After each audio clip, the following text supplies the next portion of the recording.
Good afternoon, good morning. We're really glad you've chosen to join us today for our webcast on More Than a Feeling, how companies are defining and measuring inclusion. Today we're going to be walking through some of our research on digital transformation, measuring and defining inclusion, and we'll be talking about how companies define it, how they overcome the challenges to defining it, how they then measure it, and we'll be providing some very practical examples for how you can do that in your own company. I'd like very much to introduce my guests and fellow panelists today. And before I do that, however, I want to just call your attention to what you can do to get continuing education credits for this webcast. And as you'll see on the screen, there are several options for doing so. The important thing is that you need to stay throughout the webcast in order to do that and specify which kind of credits you'd like to get. And you probably can see on your screen then that we also have some options that will allow you to download the presentation. That also will allow you to ask questions during the presentation and the webcast, and I'll be monitoring those and either interjecting them if they seem to be important at the moment or saving them towards the end, and we'll have time then. And then at the end, we'll ask you to fill out an evaluation. So now, let me introduce our guests. I'm Mary Young, Principal Researcher for Human Capital at the Conference Board, and I'm joined by my very good colleague and co-researcher, Marion Devine, who's in the UK. Hello, Marion. Hello, Mary. Hello, everybody. And we are thrilled to have in the studio today Linda Leonard, who's the lead for diversity and inclusion at Bristol Myers Squibb, aka BMS. Thank you very much for coming, Linda. Thanks for having me. Yeah. Linda's a member of our Diversity and Inclusion Institute Advisory Board, as well as a longstanding member of one of our D&I councils. And we really learned a lot from interviewing her as part of this research. And so we invited her to come and talk about BMS's inclusion initiatives, how you're defining it, how you're measuring it. And we think that she's really got a lot that will be of interest to you. It's really one of the most interesting and I will say sort of advanced examples that we came across in our research. So we'll be hearing more from Linda about what they're actually doing, but I thought it would be useful to begin the webcast by asking her to just give us a brief intro to some of what they're doing, what the D&I organization is like at BMS. Thank you very much, Marion, and thanks for having me here. I'm thrilled to be here. I'm also thrilled to have been a member of Bristol Myers Squibb for the last 26 years, about half of those years focused on global diversity and inclusion. So Bristol Myers Squibb is considered a biopharma company. So that means we're a little bit smaller than a big pharmaceutical company, a little bit more nimble, but we are bigger than a biotech. So we have a little bit more of an infrastructure to be able to develop pharmaceuticals. But instead of telling you what we do, let me give you a sense of who we are. So what you see on this slide is pictures of our patients. That is the North Star. That's who we think about every day. And if you were to visit any one of our locations across the world, these are the faces that would greet you. These are the people that we see every day on the walls of Bristol Myers Squibb buildings. We know them by their first names. They visit us. They tell us their stories. Most of them are incredibly inspiring. Some of them are sad and they touch our hearts. But everybody that works at our company is working for one of our patients. In fact, if you look at the woman all the way on the left and study her face, you might see her later in the webcast, and I'll just kind of leave it there. So that's half of our story. The other half of our story is our people. And we introduced a people strategy 4 or 5 years ago because we truly believe that our people are our competitive advantage. And maybe our one sustainable competitive advantage. So we want to make sure that we are creating the best experience so that we can hire and keep the very best people. So we have this three-pronged approach where we focus on creating a culture of inclusion, where we are committed to creating personal and professional development experiences for everybody across the company. and we truly support everybody's well-being. And I think what you'll see is those themes are carried out throughout what we're going to talk about today. Great. Well, we'll be looking forward to hearing more. But before we hear more from BMS, I would like to introduce Marion to talk about the first part of our research, which is how are companies defining inclusion today, and what's our definition at the conference board that was derived from our research. So Marion, over to you. Yeah, thank you, Mary. Well, I'd just like to start really with a statement that we heard from lots of our interviewees, and I'm sure our listeners have heard this statement before as well. And it's diversity has been invited to the party and inclusion is being asked to dance. And this is simple, it's clear, it's memorable. It's a great way to differentiate the two terms of diversity and inclusion, and to really emphasize that diversity by itself is not enough. And it emphasizes that a workplace that looks diverse isn't necessarily an inclusive place to work. So it's a great saying, but actually, through our research, we don't think that that goes far enough, because inclusion isn't only about being asked to dance, and it's lots of other things. It's about who is asking whom, and does everybody know the steps, and can people improvise, what kind of music's playing. And I think answering these questions gets us closer to actually the complex nature of inclusion. And just to put in some context, we found in our C-Suite Challenge 2019 that's just come out, we asked about the traits of the Future Ready organisation in 2025. And for our CEO respondents, they talked about a truly inclusive organisation with an open speak-up culture, diverse and innovative teams where the ideas of employees, regardless of who they are, what level in the organisation they are, these ideas are heard and acted upon. So I think in that context, we can see there's an increasing business imperative to define and measure inclusion. So just moving on to the next thing, that insight that we found from our research, that inclusion is actually very complex and difficult to define. So we found that we had to start with exploring how companies define inclusion, because it does vary. For some, it's about authenticity. For others, it's about belonging, psychological safety. For some companies, the concept of fairness, which was linked to equality, and that really mattered to them. And in some ways, the closer we looked at these definitions, the more we heard all sorts of nuances reflecting organisations' values, their cultures, their sense of identity, where they've come from, where they want to go. And just to give you two examples, one of our interviewees, Global Head of D&I, he spoke about how creating an inclusive culture means celebrating and valuing the unique viewpoints and the diverse backgrounds and experiences of all our team members. So I think you can hear some very definite cultural nuances there around the whole idea of celebrating and valuing. Another company in the energy sector looked at it quite differently, and they chose to emphasize the business payoff. So they said inclusion focuses on championing everyone's contributions, positively engaging and including them all equally to have a positive impact on business performance. So they had really looked at it in terms of the outcomes of inclusion. So as I said, these nuances actually are very important in understanding how companies define inclusion. We also found that there were some real challenges in defining inclusion. Once you went from a very superficial to a really meaningful definition, companies do run into roadblocks, and some of our members shared these ones. And the first one is paralysis. Companies can just get stuck. They're trying to find a definition that's customized to their organization, and they can actually find that it's paralysis by analysis. And sometimes they may be balking because inclusion is too subjective. Sometimes there's all sorts of different agendas going on, and people can't reach an agreement. And sometimes it can be a stalling technique, because actually these leaders, consciously or otherwise, know that some difficult changes may be in store once they do really start grappling with inclusion. There are cultural nuances, and we had some really interesting conversations with companies, because many of them are multinationals or global, and national culture does it absolutely influence people's expectations and their perceptions.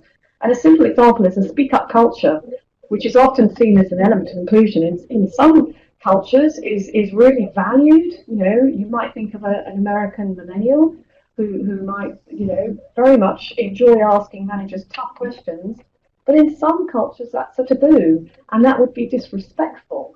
And if you are agreeing with your leader, actually, you would stay quiet. So understanding those cultural nuances is very important.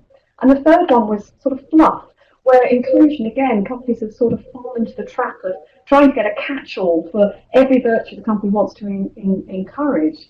And then it gets the really, really important things like belonging and fairness or feeling seen and heard, they get buried and you can end up with something very anodyne.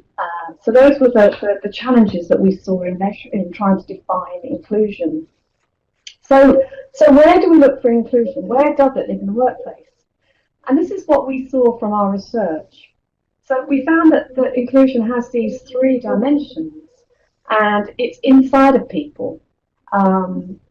But it's not just feelings. We found that it's inside people, but it's also between them in their relationships, and it's also outside of them in the environment where they operate. So you look inside and you see people's perceptions, their feelings, and as we say, that these could be around belonging or fairness or psychological safety. But then you also have to look between individuals at the interactions, the relationships between colleagues and within groups, within teams. And here it can get more complex because some individuals may believe they have sort of less control over this relational aspect of inclusion.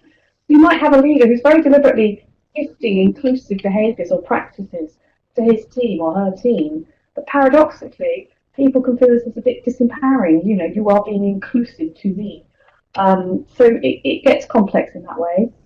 And also, you have to look outside for the qualities of the organisation or the workplace that contribute to inclusiveness.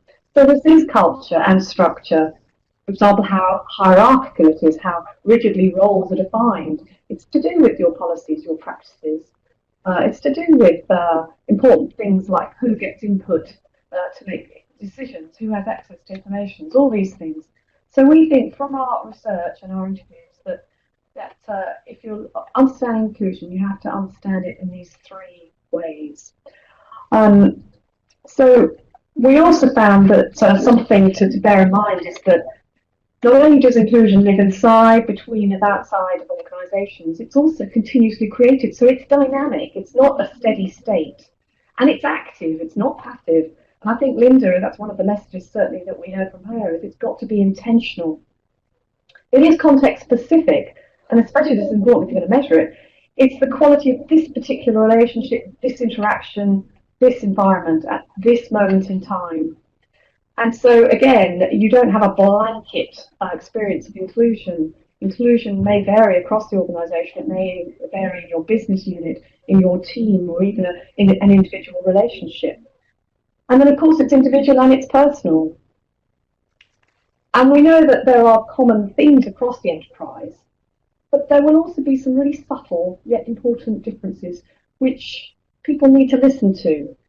And these differences shape, can be shaped by local culture, by needs, by personal differences, and they're important to understand. So this brings us really to the fact that inclusion is quite a complex experience. So our definition of inclusion, we came up with this definition that we feel covers some of these things I've just spoken about. So in an inclusive workplace, everybody feels respected and valued, being who they are, this sense of authenticity. People trust that they can speak up and be fairly treated. They share a sense of belonging. But we also wanted to include in our definition something about the nature of inclusion. It's not a steady state. It's continuously created through the way people and organisations operate. And we wanted to also say a little bit about the impact, the outputs, the outcomes. In an inclusive workplace, people do their best work and organisations can gain the full benefit of a diverse workforce. So our advice really is to organisations is that to create a definition that fits your organisation. Don't try and attempt to find a perfect universal definition of inclusion, because you could be there a very, very long time.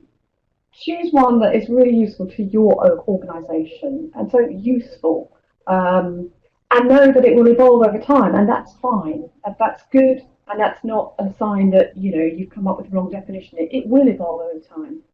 And this definition needs to be clear, but obviously not simplistic. And we think from our research that it should definitely encompass the inside, the between, and the outside aspects of inclusion. And this will help you to devise a definition that is measurable so that you can gain insights about the current state and track your progress over time. And the other thing I think that we would really recommend is to use an inclusive process to develop and test and refine your definition. And funny, strange enough in a way, companies can actually miss that without meaning to. They can come up with a definition that's been very much top-down, developed in a top-down way, or from the centre, or from a specific part of the organisation that very much cares about D&I. And so we just really recommend that when you're developing and testing and refining that definition, reach out to different populations across the hierarchy, in different regions, in different business units, different demographic groups, and ask people about their specific behaviours, the values, the practice that influence their perception of inclusiveness. And although it's great to make use of employee resource groups, it's a really good idea, just don't rely on them inclusively, because again, you don't want inclusion to be pigeonholed, solely as one part of the organisation or one group's concern. It needs to be something across the organisation. So Linda, we talked to you in the course of our research, and we're really fascinated with some of the things that you had to say about your own journey. And I'd be really interested now just to hear how you came as an organisation. How did you come to reach a definition of inclusion that works for you? Yeah, thank you. So it's interesting that you call it a journey, and I think that's exactly what I'd like to take you on. And so let's start a few years ago and start with how we defined inclusion in 2014. So I think it was very typical for the time. So we talked about fostering a culture of inclusion to ensure that every employee has the opportunity to fully contribute. Makes perfect sense. And I think conceptually, we still believe that, and we still sort of rally behind that. And really, when we talk about it in conversation, we said a lot of things like to ensure that every employee had the opportunity to reach his or her full potential. And I think we didn't want to put that in writing because it wasn't grammatically correct. There was no such thing as full potential or something like that. But if you think about it, the language wasn't inclusive enough. And I'll talk about that when we get to current state. So we have done 3 really significant things on our journey that I want to take you through that will help you understand where we are now. And Marion also talked about understanding your organization and what's right for your particular organization. So we talked a little bit about Bristol Myers Squibb and being a biopharma company. What is core to BMS is the fact that we are a research organization. That is the lifeblood of Bristol Myers Squibb. We are a data-driven organization. You do not have a conversation at Bristol Myers Squibb that does not involve data. So for us, the game changer and step number 1 was to stop talking about inclusion as something soft, as something intangible, and start talking about inclusion as something very real. And so for us to make it real, we needed to talk about the science of inclusion. So for us, the real game changer happened in 2017 when we invited a researcher from Columbia University to meet with our top 200 executives and talk about the science of inclusion and bring meat to it. And she helped them understand through a discussion of her research on unconscious bias. She talked about her laboratory and her studies on insider and outsider status. And she helped them understand the impact of being an outsider, the social impacts, and the physical impact. And I'm going to read some of what she explained because I am not a doctor. But she talked about how that outsider status impacted brain function. She talked about how it activates the amygdala, which is the fight or flight part of your brain, and how being in that state of looking for bias means that you are constantly anxious or worried, and that it activates the ventral medial prefrontal cortex. She's literally saying this If you say so. Exactly, which is why I had to read it. But this is a room full of physicians and researchers, and it resonated with them that these are the parts of the brain that are activated with key learning or decision making. And so by impacting those parts of the brain, you're actually muting those parts of the brain through these impacts of unconscious bias and through being an outsider. So by lack of inclusion, you are muting the parts of your brain that you need for key learning and decision making. At the same time, you're activating the parts of your brain that make you anxious. It's similar to sleep deprivation almost. So you're doing double duty on your brain. And then she talked about the cardiovascular system. So what happens to your cardiovascular system when you're in this outsider status state? She talked about the fact that your heart rate increases, that your blood pressure increases. She talked about galvanic skin response. Your skin gets sweaty and sticky. So you are literally under physical stress. So all of a sudden, this soft concept of exclusion became a physical phenomenon. And so, even though every single impact of a microaggression or an impact of unconscious bias is small, over time, these things build up. And the result are things like turnover or lower performance or poorer health outcomes. And so we know from our people strategy and from our mission that goes against our core values. So like I said, that was a game changer. So following that, we had their attention. So now they're all in. They understand the impact of inclusion because now they understand the science behind it. And now all they want to know is, okay, what do I do? So now when we talk about inclusion, I'll get to step number 2. So what else is different when we talk about inclusion? And the second step is how we talk about it. What is the language that we use when we talk about inclusion? And I'll point out just 3 things on our current vision when we talk about global D&I. And I'll go through these 3 bullet points of our vision.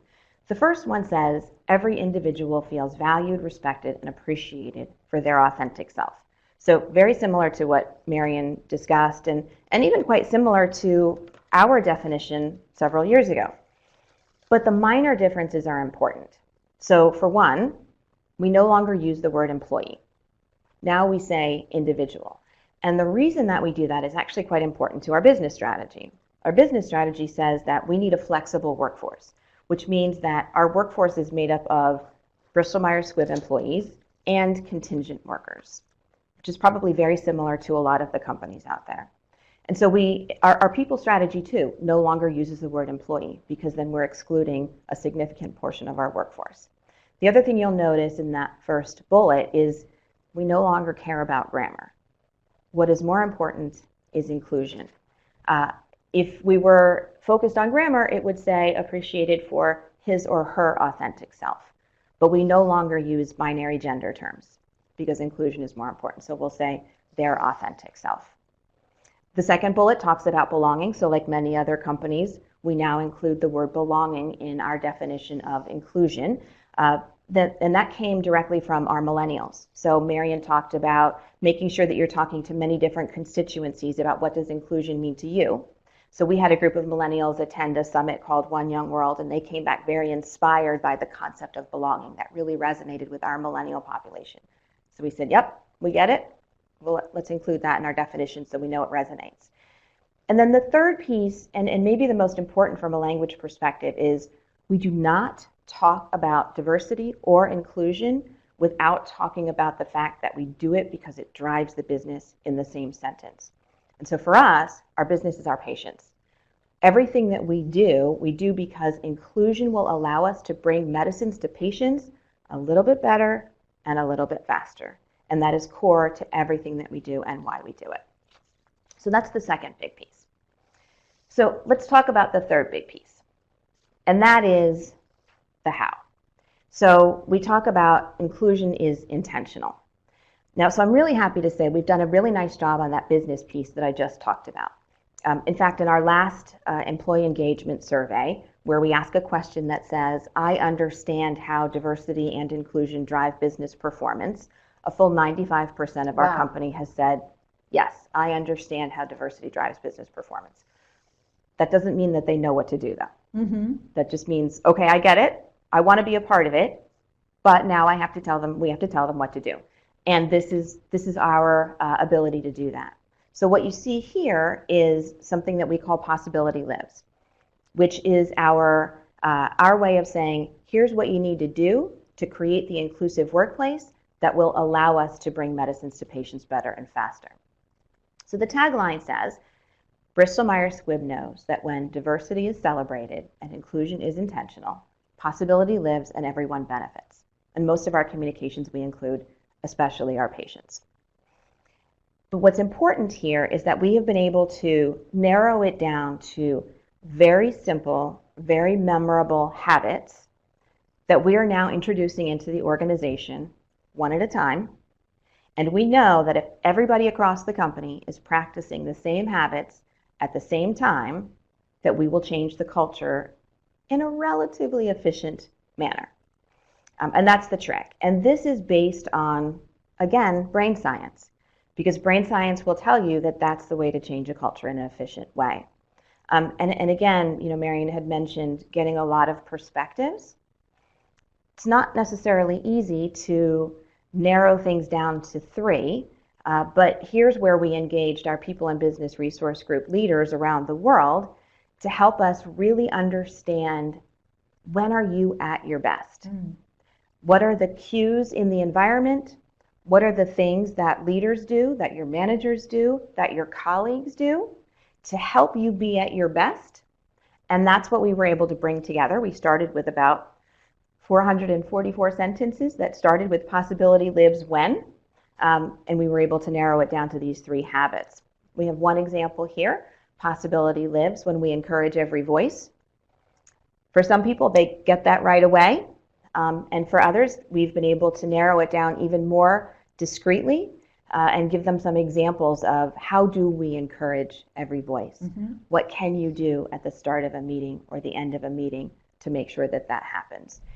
We have over 1,000 Possibility Lives inclusion ambassadors in over 30 markets around the world that have stepped up and said, I am empowered to be a part of this.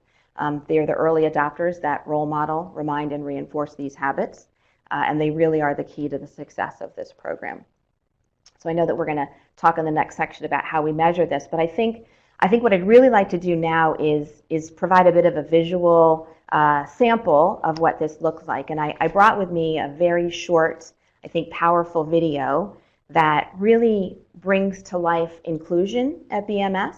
And it's short, but it's vibrant, and it's also, the story is told through the voice of these ambassadors. So if we could roll the video, please. At Bristol Myers Squibb, possibility lives. Because inclusion is intentional. Because we encourage everyone's voice. And value collaboration. Because we focus on building connections with each other and embracing different points of view. Possibility lives. Because inclusion ignites our innovation. And brings out the best in us all. Our patients have a greater possibility. Because we are in this together. Together. Together. Together. Together. Together. Together. At Bristol Myers Squibb, possibility lives. That's great. So I want to reinforce one of the things you talked about because I think it's so important. You talked about how you're a very science-based organization, and in order to make inclusion clear and not just fluff to your stakeholders, you used medical research or physiological research and showed the business results, showed that it affected decision-making and attrition and commitment and engagement. And as you were talking about that, I was thinking, well, that lots of organizations might find use in that particular research. but that also, if you were a retail organization, for example, you might find market research to be particularly compelling to your constituents. Or if you were an oil and gas company or a utility, talking about impacts on safety might be. But it's just a great example of how you're customizing the message to the audience and speaking in terms and offering evidence that they would care about, so that, as one of your leaders said, I get it, now what do we do? Yes. Yeah, yeah. Yeah, and I think because this is specific to inclusion, I think a lot of people understand the business case for diversity. Mm-hmm. So for us, that was kind of clear to folks. We understand our patient base, the fact that Latina women are much more likely to be diagnosed with cervical cancer, in fact, 30% more likely, or African American women are more likely to receive a death sentence from a cancer diagnosis, or gay men are 44% more likely to be diagnosed with cancer than straight men. That's sort of, they get the diversity piece of it. They were struggling a little bit with the inclusion piece of it, and that's where this really helped to tie those two together. And it's when you've got that combination of diversity and inclusion that those business results really, really go through the window. Yeah, through the roof. It's not just diversity. Right. Okay, so we're going to switch now to the other part of our research, which is how companies measure inclusion. And this is an area, I think, where we were somewhat surprised by the results, but I think that this is a very important area of our research findings. We learned that companies struggle to measure inclusion, that if they have a hard time defining it, they really have a hard time measuring it. We heard from companies who said, how can you measure inclusion? It's such a subjective thing. Forgetting that companies measure engagement. They measure customer brand perceptions. If you're a political pollster, if you're public health, there's lots of subjectivity that gets measured. But we heard from D&I people who said we can't really measure this because it's too subjective. We also saw a lot of evidence, and I think this was where we were really shocked to see how often companies are really measuring diversity, representation. They're saying, oh, well, we're very inclusive because we have, equal number of men as women, or we have, a lot of diversity in our workforce, which is about diversity. It's about representation. It doesn't tell you what the experience of those people is. We heard about companies who said, well, we just kind of looked at our engagement survey and picked out certain questions and said, well, that's kind of inclusion. And that's a fine place to start. One of our leaders from Microsoft said that's where they started, but then over time you'd like to get more sophisticated and understand which are the measures in your engagement survey, or are there additional measures you need to add. We saw companies asking really generalized questions like, I feel included, I belong, which is nice to know, but it doesn't tell you what you need to do differently. And so if you're just asking people these generic questions, how do you know where you need to intervene? So we'll have some suggestions about how to make those questions better. Of course, we all know that just doing an annual snapshot doesn't give you a very detailed look at how feelings of inclusion might change over time. And as Marion said, we know that inclusion is a very dynamic thing. It isn't like, I've made up my mind, I feel included, and nothing's ever going to change. So we'll have some examples of how you could do that on a more ongoing basis. We heard from companies who said when they looked at the results, they tended to analyze, well, on a couple of variables. Let's look at gender, let's look at age, and perhaps let's look at geography, because those are really easy pieces of, segments of your workforce to look at. But Linda's going to talk to us about some of the insights they gained about why you might want to go deeper than that those are not the only variables you could look at in understanding differences between groups. Another challenge was, how do you link this to business results? And you've actually talked about some of that already. And then people asked very thoughtful questions. They say, how do you know how much inclusion is enough? If 80% of your workforce feels included, is that good? How important is it to get it to 85? Or do you care about some groups feeling included more than you care about others? So there are no quick answers here, but I think they're important concerns and in some cases barriers that we learned about. So in our report, which you as members of the conference board will be able to download, we have examples of questions that companies use. And what we saw is that probably the best approach would be combining methods, so that you might start out with qualitative and do focus groups and interviews, maybe with different geographies, it could be your employee resource groups, different levels of the organization, to understand what were the factors that meant the most to them in terms of their feeling included. And then you might develop survey questions on that basis.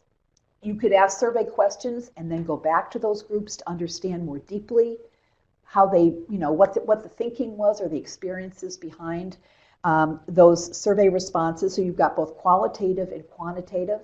And then in the report, we talk about some of the new technologies that let companies collect data on an ongoing basis. Maybe they use the discussion boards on their internal social network to understand the sentiments of different segments of their workforce. So they're getting more continuous sorts of insights.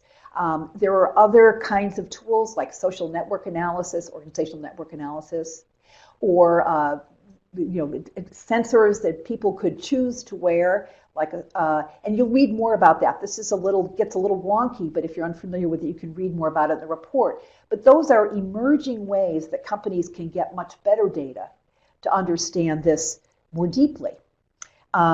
So here are just a couple of questions. These are quantitative questions in a survey, and we've chosen questions that relate to each of those three elements of inclusion that we talked about, that Marion described. The first one is how you feel, what your experience is. That's the individual. The next one is about the interactive piece, inclusion between people. And here, what I would suggest is that you could ask some of these questions about particular settings or particular relationships. You could ask people, for example, I'm comfortable being myself at work overall. I'm comfortable being myself in my team or work group. I'm comfortable being myself with my manager. You could get at different levels if you wanted to really hone down and find out where the issues were. We have questions here for the in between, for example, your relationship, or whether the leader creates an environment where you feel comfortable speaking up, and then questions about organizational practices. For example, it's another representation question. It's not just a matter of, does your company have good parental leave policies, or a policy that would allow somebody who wanted to undergo gender reassignment therapy to get that in part of their health care. It's not just whether you have it, it's do people feel comfortable using it. So we elaborate on some of the more effective ways to ask questions, and then we also in this research provide some examples of questions that you could use in discussions with groups of employees in different regions or different levels, and also in interviews, more qualitative questions. And I won't read these now because you can read more about them in the report, or you can download, as we've mentioned. And let me just pause here and say, we're going to have questions at the end, but you can also ask these in real time, so don't hesitate to do that. We'll be monitoring them.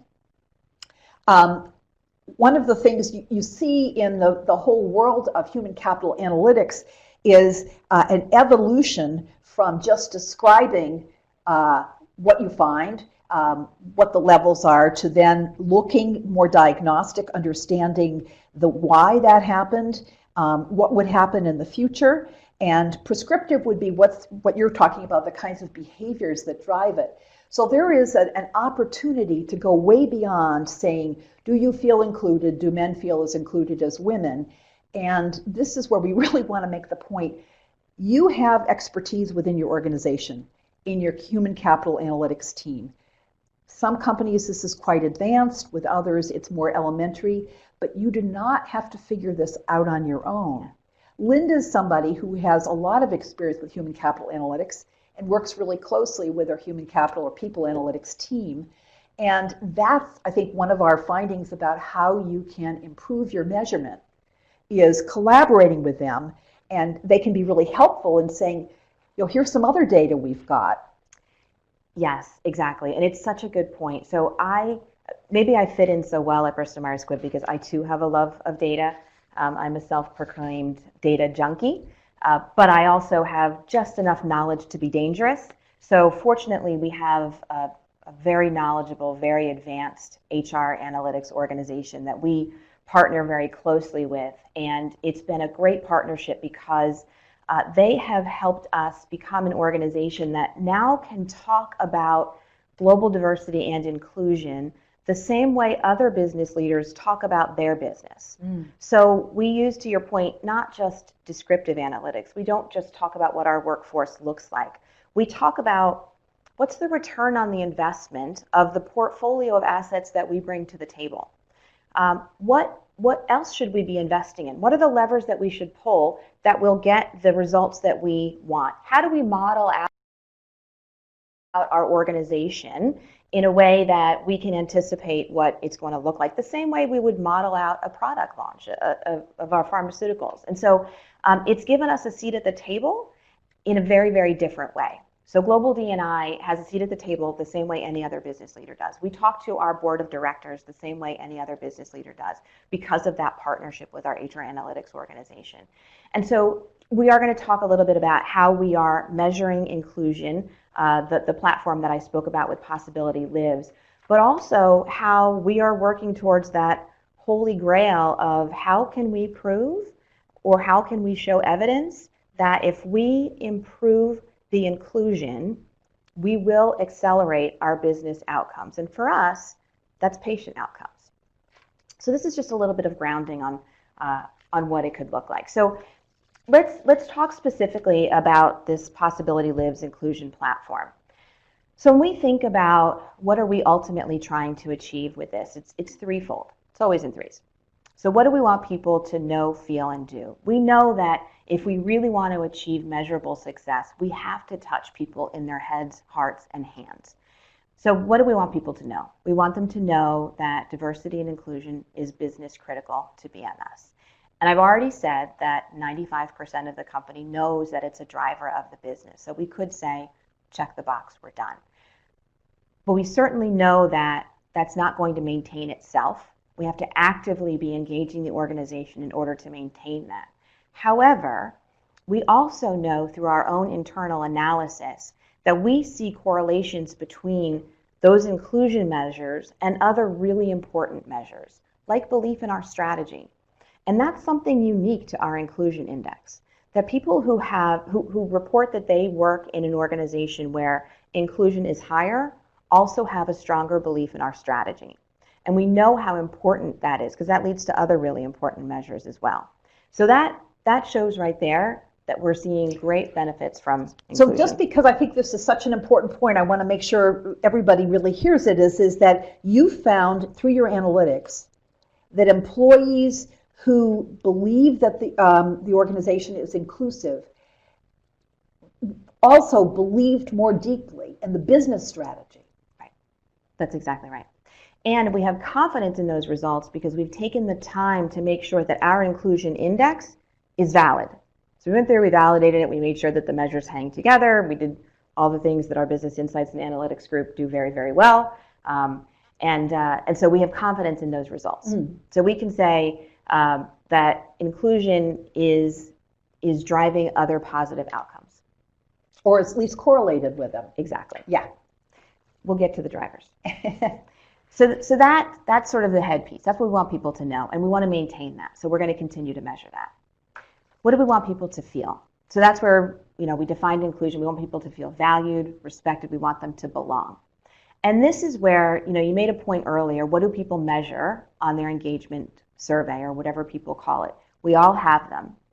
And this is where I think, we'll pause for a moment and talk about how do we measure inclusion on our surveys. And everybody has those questions. And I think that you had some great examples in the slides that you showed. And even the simple questions around, I belong or I feel included. I think those are great measures, but I think on their own, they don't really tell you enough. And we have measures on our survey as well that I think on their own would be interesting, but not really insightful. It's not enough to ask the question and deliver the results and say, 80% is great, 85% is great, or it got better than last year. For us, we break them apart, certainly you mentioned by gender. That's important. And we do the same thing. And there's a measure on our survey that we put a lot of weight in. And when we look at it by gender, we say, oh, look, men and women, they respond basically the same. That's great. And we could have stopped there and said, well, we don't have an opportunity when it comes to gender. We'll just go about our business. But as we dug a little bit deeper, what we found is we actually saw a little bit of a gap in how men and women at the manager level responded to that question. And we dug a little bit deeper, we saw there actually was a bigger gap in how men and women at the executive level responded to that survey. And that was actually the one question on the survey where we saw the biggest gap in different constituents across the company. But if we hadn't sort of looked at every question across many, many different dimensions of diversity, anything that we could measure, we never would have found that particular opportunity in that particular place. So your analytics enabled you both find which are the most predictive questions. So therefore your questions are going to get better over time. You know what to really look at. But also you learned a more nuanced view of where you had gaps between groups. Right, and you don't always know which questions are going to pop. So you have to look across the board to say, where do we see differences? So it isn't always the question, it's where do you see differences across different groups in the organization. So for us, what you see is, it's not that we want the inclusion index to reach a certain target. We want to see the gap reduced where we currently see a gap, and that's what we're measuring. And then finally, it's about action. So inclusion is intentional, inclusion is an action for us. So when it comes to Possibility Lives, it's all about the habits. So we've got these 1,000 ambassadors around the world. We survey them on a monthly basis, and we say, are people doing it? Are you practicing the habit? Are you seeing the habit? And so that's step one, are people doing it? And step two is, what is the impact that you see in the organization? So did we pick the right habit, and is it having a positive impact? And something that I found really interesting is I recall this idea of identifying very specific habits and kind of coaching people in how to develop them and to practice them regularly over time was something an idea you got from reading behavioral economics, do I remember? It was actually the Neuro Leadership Institute. Okay, yes. We got it from NLI, and they helped us understand the importance of habits, but also helped us identify what were the right habits for BMS. Again, every organization is different, and we tapped into our global people and business resource group leaders to help us really understand what were the right ones for us. And we had to narrow it down to 3 because it had to be simple, it had to be memorable, and we had to be able to adopt them. And so we were able, it took, the better part of a year. We beta tested them with our people and business resource groups to make sure that we had the language right and the habits right. And now we're ready to bring them to the entire organization globally. So this is, it's also a good illustration of why you don't do measurement for the sake of measurement.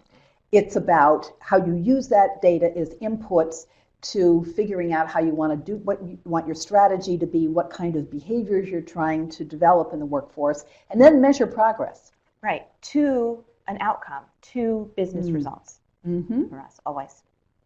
So to that end, now we're able to take it a step further. So again, with our business insights and analytics group, now we're able to do our own internal research that says, okay, can we show evidence that inclusion does accelerate our ability to deliver to the business? So we've all read the external research that says, diversity and inclusion drive business results. And that's all great. But if it doesn't work here, then, can we really believe it? So now we're doing our own internal studies that say, when we see organizations that have higher inclusion or managers that have higher inclusion in their team, can we see then positive correlations to other things, engagement, and then ultimately performance? And typically in organizations, sales is the easiest place to link to performance because you've got sales measures, you've got sales performance. And so that's where we started, but we've been able to replicate that in other parts of the business and say, yes, organizations where we see higher inclusion, we do see better business performance, individual and business performance. And so that's what's really exciting for us now is that link from inclusion all the way to the business.